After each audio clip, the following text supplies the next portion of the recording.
La flexibilización cuantitativa es una medida heterodoxa en el contexto de la política monetaria, la cual es responsabilidad del gobierno y del Banco Central. Lo podríamos catalogar como un plan de estímulo cuyo contenido principal es la compra de deuda pública, como inversión del Banco Central, porque cuando el Banco Central compra deuda, inyecta capital a la banca privada, lo que se convierte en un mensaje atractivo reflejado en el mercado financiero, que a su vez termina inyectándose a la economía nacional por medio de la colocación de nuevos créditos. Tiene por objetivo estimular el consumo de los hogares y fomentar la inversión pública y privada, aunque su mecanismo de ejecución es diferente a la versión tradicional como las operaciones de mercado abierto y su influencia en la base monetaria, la tasa de interés, la tasa de cambio y la inflación. Los bancos centrales normalmente llevan a cabo la política monetaria mediante la compra y venta de títulos de deuda a corto plazo, para apuntar a las tasas de interés nominales a corto plazo. Estas compras y ventas de activos cambian tanto las tasas de interés a corto plazo como la base monetaria. Desde la crisis financiera en 2008, algunos de los bancos centrales más grandes del mundo, como la Reserva Federal de los Estados Unidos, el Banco de Inglaterra, el Banco de Japón y el Banco Central Europeo, entre otros, se enmarcaron en la flexibilización monetaria o la flexibilización cuantitativa. Japón en específico se acredita como el principal país que comenzó a implementar la flexibilización cuantitativa en 2001, pero no fue hasta la crisis financiera de 2008 que los bancos centrales de los principales países desarrollados comenzaron a utilizar la flexibilización cuantitativa regularmente para estimular sus economías, préstamos bancarios y fomentar el gasto en sus respectivos países. La burbuja inmobiliaria que estalló en 2007 en los Estados Unidos causó la crisis financiera de 2008 y la más reciente crisis de deuda soberana en la eurozona, la cual obligó a los principales bancos centrales a realizar acciones monetarias agresivas como la que hemos estudiado o las que estamos estudiando para evitar la inestabilidad financiera. Estados Unidos introdujo flexibilización cuantitativa 1 en 2008, una segunda oportunidad en la que también incluyó flexibilización cuantitativa fue en 2010 y la más reciente, la tercera ronda de flexibilización cuantitativa fue en 2012, que consistió en una inyección mensual de 85 mil millones de dólares a través de la compra de valores respaldados por hipotecas y valores del tesoro a más largo plazo. La Reserva Federal compra bonos del gobierno u otros bonos y luego pone este dinero a disposición de los bancos para pedir prestado, ampliar así la cantidad de dinero que circula en la economía, lo que a su vez reduce las tasas de interés a largo plazo. En el Reino Unido, el Banco de Inglaterra eleva gradualmente el techo de su programa de compra de activos de flexibilización cuantitativa a 375 mil millones de libras esterlinas, la mayoría de los cuales se utilizan para comprar valores del gobierno del Reino Unido. En la zona del euro, el Banco Central Europeo lleva a cabo una serie de operaciones de financiación a plazo más largo desde 2008. Dos rondas de programas de compras de bonos garantizados en 2009 y 2011, un programa ilimitado del mercado de valores en 2010 y transacciones monetarias directas de final abierto en 2012. En Japón, el Banco Central aumenta acumulativamente el tamaño de su flexibilización monetaria integral a tanto como consecuencias de este tipo de programas. Y entonces, ¿se empleó flexibilización cuantitativa durante los años 2014-2017 en Ecuador? Responder propiamente a la pregunta resulta ser una labor de alta complejidad, pues si lográramos contestar con un sí o no, habríamos dado solución a nuestra pregunta principal. Pero lo cierto es que nos adentramos a aquellos factores que acontecieron en Ecuador durante el periodo, aquellos que pueden estar relacionados con la concepción de la idea de flexibilización cuantitativa, pero que por la peculiaridad de los acontecimientos y de la misma economía ecuatoriana nos aleja de una aseveración firme y nos adentra a interpretaciones de carrera. La economía nacional presentó un escenario de recesión en 2014, con la caída de los precios en las materias primas, contexto en el que se reflejaban niveles de inversión pública que llegaban hasta el 15% del PIB, cubiertos por ingresos petroleros elevados y donde gracias a la balanza comercial positiva se llegaron a alcanzar niveles históricos en las reservas internacionales que para septiembre de 2014 sobrepasaron los 6.500 millones de dólares. Eventualmente, la baja en los precios del barril del petróleo afectó significativamente el presupuesto nacional y con ello la asignación de recursos para hacer frente al gasto público, ocasionándose una falta de liquidez por parte del gobierno. Entonces, se llegaron a tomar decisiones que, a más de la creciente adquisición de deuda con fuentes externas, se recurrió al financiamiento local, a través de la Seguridad Social y el Banco Central. Para recurrir al segundo, se presentaron cambios en materia de política monetaria, principalmente mediante la aplicación del Código Orgánico Monetario y Financiero, que dio lugar a la creación de la Junta de Política y Regulación Monetaria y Financiera, que tenía entre sus funciones la elaboración, regulación y supervisión de la política crediticia y cambiaria, financiera y de valores. La Junta estaría conformada por 6 miembros delegados por el presidente de la República, entre ellos los ministros de Finanzas, Política Económica y Producción, el jefe de Planificación del Desarrollo y el delegado de la Presidencia.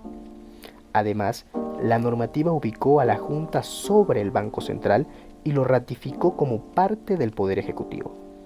Los cambios en la normativa, que incluían nuevas funciones para el Banco Central y que dieron cabida a la financiación del gobierno, fueron, en primera instancia, la adquisición de títulos de deuda y bonos emitidos por el Ministerio de Finanzas e invertir en instrumentos financieros nacionales por parte del Banco Central. Segundo, se establecía que las instituciones del sistema financiero debían mantener una parte de su liquidez total en el territorio nacional, a fin de tener un nivel adecuado que fomente el crecimiento y la generación de empleo. Ahora veamos. Al oficializarse la adopción del dólar como moneda oficial, la Ley de Régimen Monetario y del Banco del Estado estableció dentro del balance del Banco Central las obligaciones que se cubrirían por las reservas internacionales de libre disponibilidad en aquel entonces, divididas en 4 sistemas. Entonces, para 2009, eran estos los sistemas manejados. Primero, el sistema de encaje, donde se agregaban como pasivos las especies monetarias emitidas por el Banco Central y en el activo el monto de cobertura por las reservas internacionales de libre disponibilidad. El segundo sistema era el sistema de reservas financieras, donde se agregaban en el activo el excedente de las reservas internacionales de libre disponibilidad después del anterior, es decir, del sistema de encaje, y en el pasivo los depósitos de las instituciones financieras públicas y privadas. El tercer sistema, el sistema de operaciones, donde se agregaban en el activo el saldo excedente de las reservas internacionales de libre disponibilidad después, evidentemente, del sistema de reservas financieras y el sistema de encaje. Una vez deducidos los montos relacionados con el anterior mencionado, mientras que en los pasivos se encontraban los depósitos del sector público no financiero y de particulares, además de las obligaciones externas con entidades monetarias internacionales y los títulos emitidos por el Banco Central del Ecuador. Como cuarto, se tenía el sistema de otras operaciones, donde se agregaban las demás cuentas del balance, incluyendo el patrimonio y cuentas de resultados. A partir de la emisión del Código Orgánico Monetario y Financiero, se estableció un nuevo marco contable para el balance del Banco Central, que permitía la compra de títulos emitidos por el gobierno central a partir de crear líneas de financiamiento internas y a su vez generar recursos que se encontraban por fuera de las reservas internacionales, lo que incrementó el saldo de la inversión del Banco Central mediante la adquisición de títulos del gobierno central, pasando de 880 millones de dólares en 2015 a más de 5.000 millones de dólares a principios de 2017 después de la normativa. Al realizarse una comparativa entre los balances en 2009 y 2019, se logra apreciar la inclusión de cuentas de activos poco líquidos en el Banco Central, en la parte de activos del balance, como los títulos de valores del sector público no financiero y las acciones de la banca pública, para cubrir las operaciones de financiamiento. Los mecanismos de repago utilizados por el gobierno central en 2017 mediante la otorgación de acciones de la banca pública representaron una pérdida en la cobertura de los pasivos exigibles, como los depósitos de las sociedades públicas no financieras y de las reservas bancarias mediante las reservas internacionales. Entonces, se llegó a una diferencia que llegó a representar alrededor de los 6.500 millones de dólares en 2021. A manera de conclusión, conociendo todo este panorama, es claro que la flexibilización cuantitativa es una alternativa para los bancos centrales cuando desean un cambio en las tasas de interés a corto plazo y un incremento de liquidez. Sin embargo, bajo la experiencia de los países que la han aplicado, se sabe también que su aplicación es una acción monetaria agresiva, lo que se respalda con el estudio de Álvarez 2013, al establecer luego de un exhaustivo análisis que la flexibilización cuantitativa es una herramienta excepcional de corto plazo, ideal únicamente cuando la economía está inmersa en deflación y pérdida de liquidez,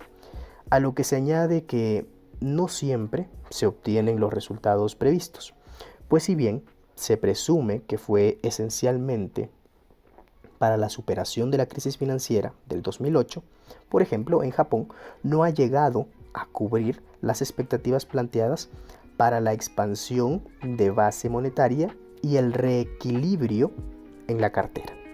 No obstante, los casos presentados cuentan con una característica muy particular, que es contar con una moneda propia. Situación que pudo ser razón de que, por ejemplo, Japón, a pesar de las limitaciones mencionadas, superara la recesión y la deflación. Bajo este contexto, la situación en Ecuador como país dolarizado llega a ser una variante en el análisis. Nuestro Banco Central es un organismo necesario para estabilizar las decisiones de liquidez dentro de la economía mediante los mecanismos que se lo permiten, pero las aplicaciones de estas no son retractables, como cuando se cuenta con la capacidad de imprimir billetes. El peso de una política monetaria mal aplicada podría tener una mayor afectación si no cuentas con moneda propia. Incluso, ya si se revisa la aparente aplicación de flexibilización cuantitativa en Ecuador años atrás, se deja al descubierto la puesta cuesta abajo